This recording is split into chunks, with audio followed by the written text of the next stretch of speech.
Everyone can hear me? Great. I'm going to be talking about fear and being things to be afraid of. So it's slightly different. Actually, sort of how to diffuse fear. I'm going to start with,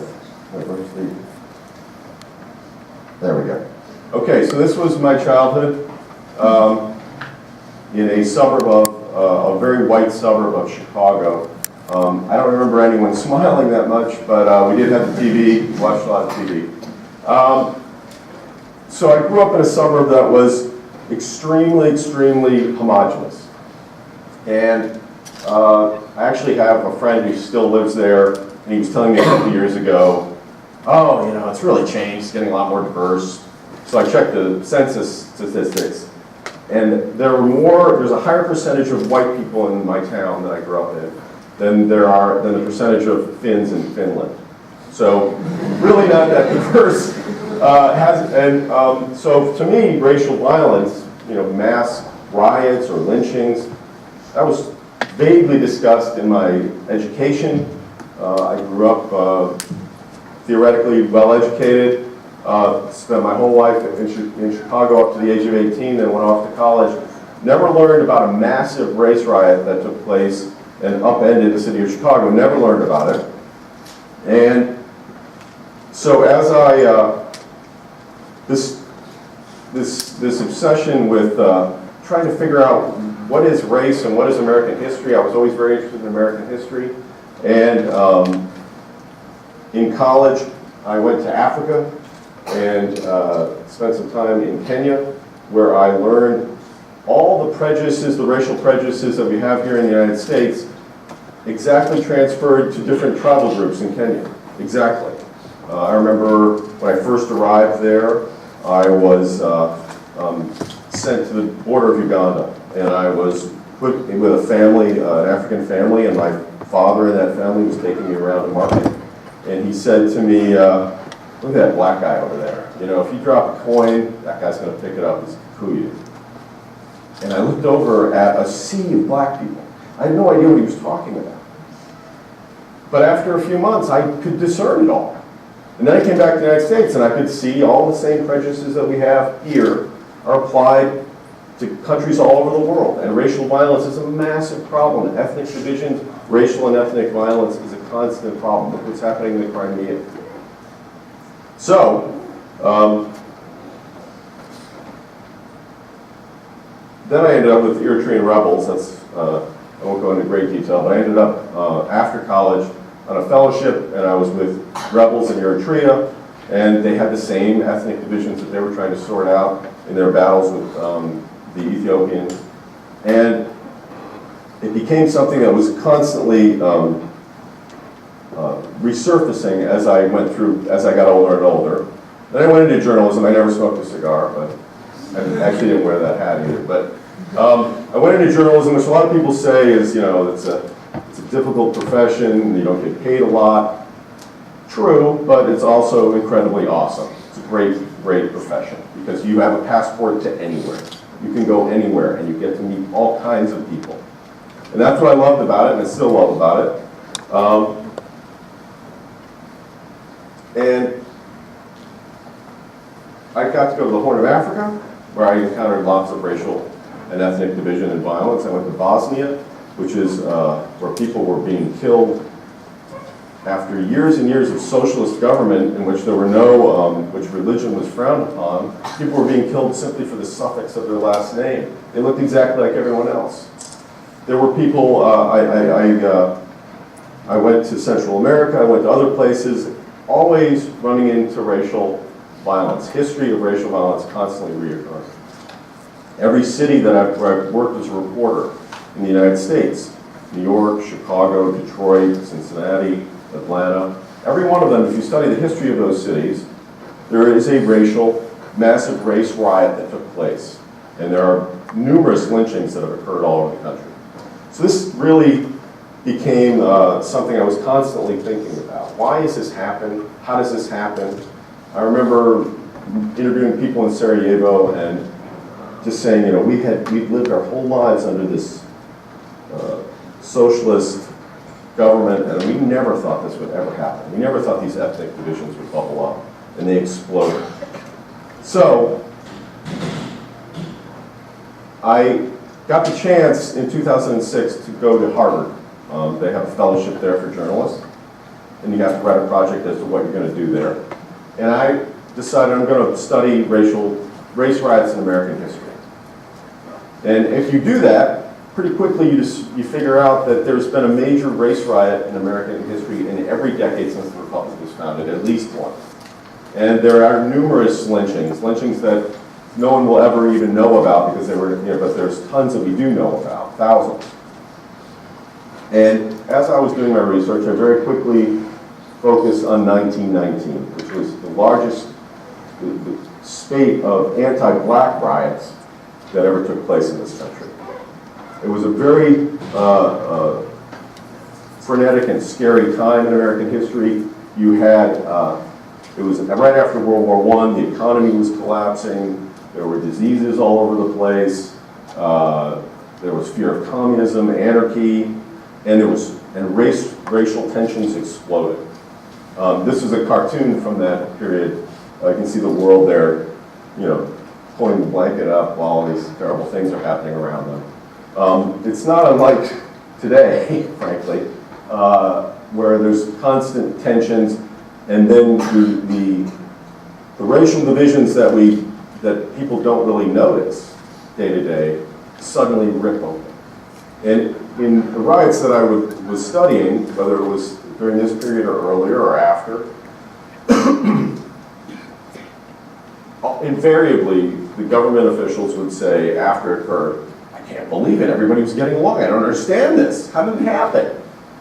And that was, they always try to say, well, it's the communists or black agitators were causing trouble, even though most of the riots that I researched were not caused by black people. They were white mobs attacking either black individuals or black communities. And in the breadth of American history, and if we went outside right now and started asking people on the street, what's a race riot to you? Explain a race riot. They would probably say something like, it's when it's black kids breaking into a Korean shoe store in Los Angeles or something. When in the breadth of American history, the vast majority of race riots that took place in this country were white mobs attacking black individuals or communities. So, I wrote a book about it, about 1919, and in my research, I came across this guy, this Herbert Seligman. He was a little Jewish guy who decided to work for the NAACP from New York, and they sent him out to go undercover, sort of. They would send him to, when there was a massive riot and lynching in Vicksburg, Mississippi, they sent him down to go undercover and start talking to the white people there about what had happened, which is pretty risky for a little Jewish guy from New York to go to Vicksburg, Mississippi and interview people and then write a big report about it, which is what he did. And after 1919, after all these riots took place all across the country, he wrote a book. And in this book, he made this comment. The racial violence of 1919 was so terrible a commentary on our civilization as to be forgotten as it was passed, almost as it was passed. So everybody just wanted to forget about it. And part of, the main function of me writing this book was to try to begin to have people start to remember these events. And I began to realize that the amnesia is very profound.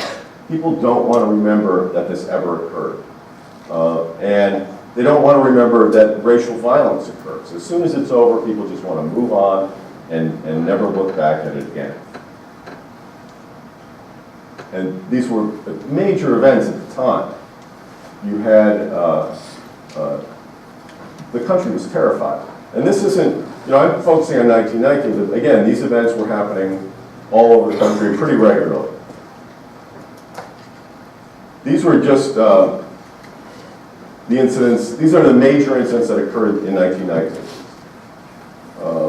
And as you can see, they were everywhere, and we're not talking about small towns necessarily. San Francisco, Chicago, Washington, D.C., There was gunfire right outside of the White House, went on for days. This city, small town of Corbin, Kentucky, all the black people in the town were basically told to leave town. They had 24 hours to get out. This is a map that I created for this talk, just of some of the race riots that have occurred and major mass lynchings that occurred in the United States that are unmarked, that nobody's ever discussed. There's no, people have written books about it, but there's no public marker, there's no events that take place to discuss it, no symposium on it, no community acknowledgement of it at all. The biggest one to me is Chicago. There's a little plaque now that a little school put up, but that was a major riot that lasted for days. State National Guard had to come in to stop the rioting. No one really knows how many people were eventually killed in all these riots, but they were, it's in the thousands. And tens of thousands of people had their lives disrupted. And it's as though it never happened. And so then we have incidents where, look at the way the country responded to Trayvon Martin, the different way that different parts of our country responded to that incident. Whatever you think of that incident or how it took place, look at how divided we were suddenly, as if everyone was suddenly surprised. Like, what? I can't believe it. And this is true. These incidents, there's racial tensions. I can guarantee you there are racial tensions right now in every one of these cities. But I also guarantee you that black or white, or Hispanic or Asian, people don't know about most people don't know about these incidents. And they played a major role in shaping where people live, what kind of jobs they have, how they interact, etc. So, these are three little places. Atlanta is one of them.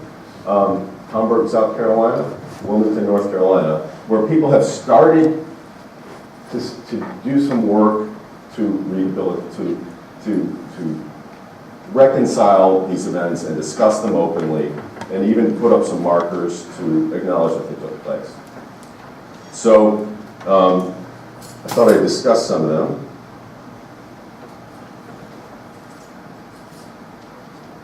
Atlanta had, in 1906, had a major riot here. How many people knew that? Major race riot in this city. Okay, all right, some people know that. That incident most people have no idea that it ever took place or why it ever occurred or how it was stopped. There's no public marker that I'm aware of that ever acknowledged that ever happened. There's the grave of one man who was killed, an African American who was killed. I've been to that grave. It says that he was murdered. He says he was killed in this incident on this date, but that's it. There is a large statue on Marietta Street to Henry Grady, who was the editor of the Atlanta Constitution, who was by no means, by modern standards, racially progressive, but he did make some remarks saying Southerners, black and white, should get together and work toward improving the economy. So when this riot occurred in 1906, some of the white rioters killed two black men and dumped their bodies at the base of the statue to say, no, we're not going to work, we aren't going to cooperate with African Americans in this city. So a group on the centennial of this event gathered and led walks. They still occasionally do walking tours of what happened and where things happened in downtown Atlanta.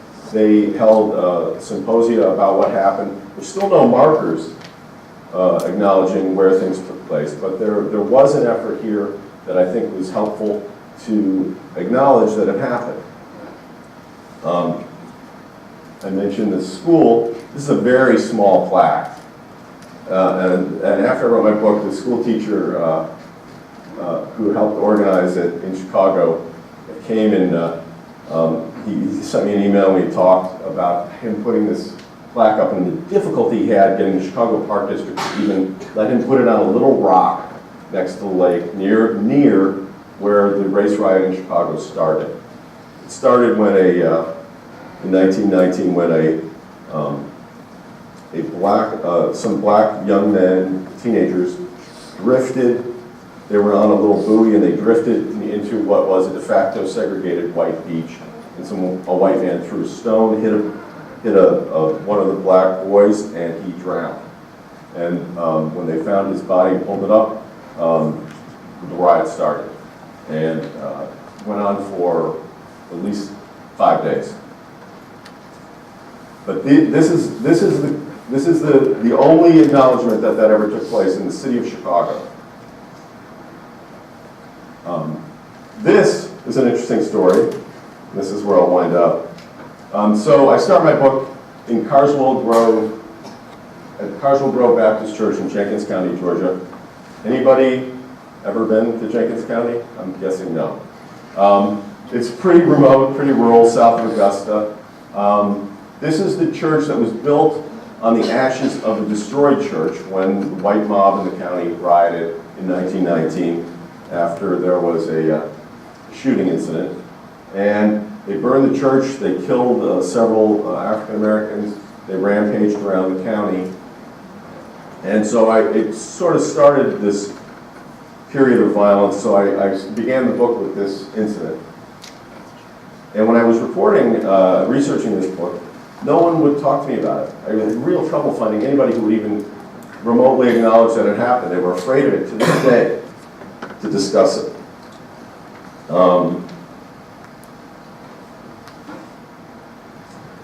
I interviewed a guy who was a deacon there. He was in his 60s. And this is what he said to me. So when I was a kid, they did everything to smother the story. Now nobody alive really knows about it. I've heard a bunch of stories, but I'd like to know what really happened. Whites don't want to remember it, and most black people try to forget about it too. He went on to say that he thought it had all been kept in the dark. And then he said, maybe it's time to turn the lights on. And so that was part of the reason for writing the book. But after the book came out, another deacon contacted me from this small church and said he's starting a campaign now he wanted me to help him he set up a committee to refurbish this church, and he's joined with the local Sons of Confederate Veterans group, because there was a battle nearby, who also wants to do some preservation, and local historians and a local Republican politician. And there's a committee now that is trying to raise money to put up markers, to acknowledge what happened here, to fix the church, to create an historic space that people can, in this county where this story has never been discussed, can now discuss it. And they've had several talks, they've had open meetings about it. And I think this is sort of a way forward for, I think it would, in the long run, will improve racial cooperation, and it will make us a freer nation if we can breathe easier about these issues. And they can also, there's some argument that if you have race, if you discuss racial tensions and divisions too much, it makes everybody nervous, and it makes everybody tense, and everybody takes sides. And their argument is if you just keep going forward, eventually it'll go away. And there's some argument to that. I mean, my Scottish ancestors were really harassed for being Presbyterians, and the Church of Scotland harassed them, and I frankly don't care. I don't even know what they were arguing about. So stuff can go away. But if we think that racial and ethnic violence and tension is going to go away just by ignoring it, you're wrong. It has a quicksilver element to it that it's constantly resurfacing. And when you think it's gone, it's not. And if we have public space, almost like a beltline type approach to acknowledging that these incidents took place, creating historic markers, even statues to some of the great people who tried to stop it. I'm thinking, for example, of a man named James Weldon Johnson, who was a sort of a fascinating African American who worked with the NAACP. There's no statue in the country to him. and he really worked hard to make sure that this violence didn't recur. There's a man named Edward Smith, who was a white mayor of Omaha, Nebraska, who, when there was a massive race riot in 1919, went out and told the mob, if you're trying to lynch this man inside the jail, you're going to have to kill me first. And they almost did kill him. And there's no marker for him. I mean, we need to, these aren't all horror stories. These are stories that involve horror but have a lot of heroes in them too.